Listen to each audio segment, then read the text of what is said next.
qu'on ne s'est pas vu, mais aujourd'hui, c'est la bonne occasion qu'on va se voir à travers cette leçon de lexique qui se fait par enseignement à distance. La leçon que vous voyez porte le titre de le sens propre et le sens figuré. Donc, comme vous entendez, on va travailler sur deux sens du mot. Le sens propre, voilà, et le sens propre et le sens figuré.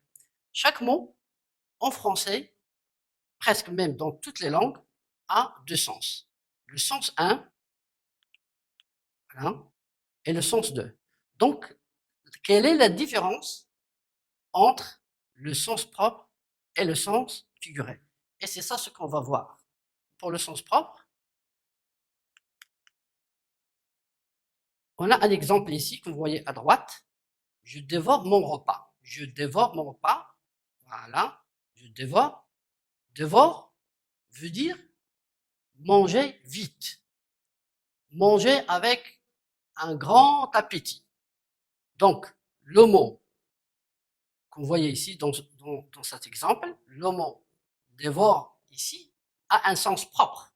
A un sens propre. Par contre, si on passe à cet exemple, je dévore un livre, dans cette phrase, le mot dévore a un sens figuré. Pourquoi? Pourquoi il a un sens figuré? Il a un sens figuré parce que on ne mange pas le livre.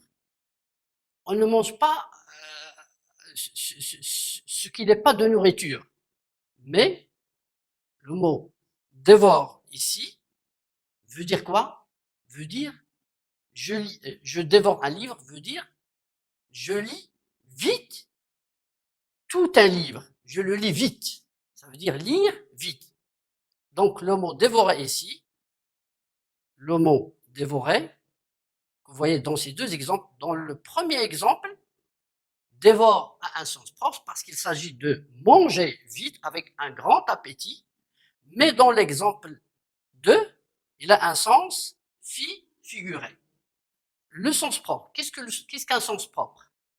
On a une petite définition ici, le sens propre, c'est le sens premier, c'est le sens courant. Par exemple, le jardinier arrose des salades. Donc le sens propre du mot, c'est le sens vrai du mot. C'est le sens courant. C'est le sens qu'on emploie souvent dans notre langage. On a donné un autre exemple ici. Le jardinier arrose ses salades. Le mot salade ici, voilà notre exemple qu'on a ici. Le mot salade veut dire la plante. Le mot salade ici a un sens propre.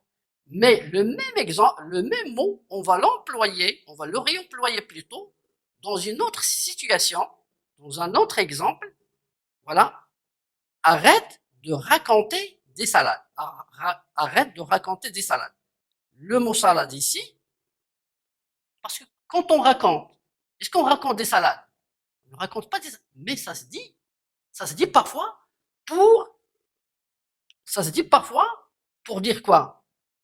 Pour dire que ce qu'on raconte, ce n'est que des mensonges, ce n'est pas vrai. Donc le mot salade dans ces deux exemples, dans le premier exemple, le mot salade a un sens propre, c'est le sens propre du mot, ça veut dire la plante. Mais dans le deuxième exemple, arrête de raconter des salades, le mot salade, que vous voyez, j'entoure avec ça, pour vous montrer que le mot salade dans cet exemple a un sens figuré, il a un sens imagé. Donc c'est le sens figuré du mot salade. Bien. Donc, d'après les deux exemples, disons les quatre exemples qu'on a vus, les deux premiers exemples ainsi les deux derniers exemples, on va retenir, voilà ce qu'on va retenir comme notion à propos du sens propre du mot et du sens figuré du mot. Un mot a toujours un sens propre. C'est le sens le plus simple qui parle de la réalité. Ça, c'est le sens propre du mot. On va donner un autre exemple dans cette carte mentale. Je prépare une boulette de riz. Je prépare une boulette de riz. Une boulette, ici, ça veut dire une petite boule. C'est bien. Parfois, le mot a aussi un sens figuré qui provoque une image. On parle d'expression imagée. Je me suis trompé. Ça veut dire j'ai fait une boulette. Je me suis trompé. Soit on dit je me suis trompé, on dit j'ai fait une boulette. Une boulette ici, dans cet exemple, veut dire quoi? Faire une boulette, c'est faire une bêtise ou une erreur.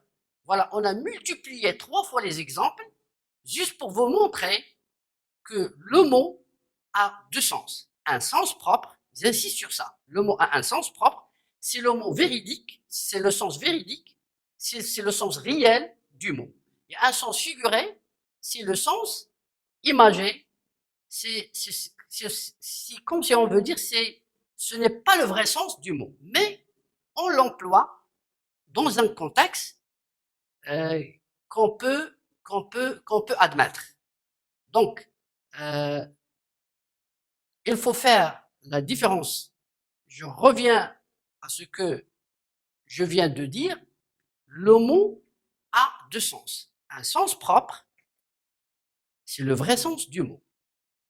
Et le sens figuré, ce n'est pas le vrai sens du mot, mais c'est le sens imagé. Ça veut dire, c'est le sens qu'on peut l'admettre si le mot est employé dans une phrase. On peut l'admettre. Finalement, on va clôturer notre leçon de lexique par 2 activités à travers lesquelles on va savoir, ou vous allez savoir, si vous avez saisi le sens du sens propre d'un mot ou le sens figuré d'un mot. On a proposé à vous 2 activités. La première, c'est celle-là. Lis ces expressions imagées et trouve leur sens. Chang se creuse la tête. Ça, c'est la phrase. Donc, se creuse la tête. Vous avez 3 choix. Il se fait opérer du cerveau. Il réfléchit beaucoup. Voilà. Plutôt, on a seulement 2 choix pour cette phrase. Chang se creuse la tête. Vous avez, il se fait opérer du cerveau. Il réfléchit beaucoup. Le mot se creuser ici veut dire quoi? Est-ce qu'il a se creuse la tête, se creuse ici dans cette phrase? Est-ce qu'il veut dire il se fait opérer du cerveau ou il réfléchit beaucoup? Vous allez cocher la bonne réponse. Vous allez faire la même chose pour cette phrase. Ça tombe à l'air sombre. À l'air sombre, ça veut dire, voilà, à l'air sombre, vous avez 2 choix, mais un de ces 2 choix est juste. Il est habillé en noir, il est triste et inquiet. Donc, je reprends ce que je viens de vous dire, je reprends cette activité. Vous allez lire, d'après la consigne, lis ces expressions imagées et trouve leur sens. Vous avez 2 phrases, on vous a proposé 2 phrases. Chang se creuse la tête, se creuse ici, veut dire quoi? A, il se fait opérer du cerveau. B, il réfléchit beaucoup.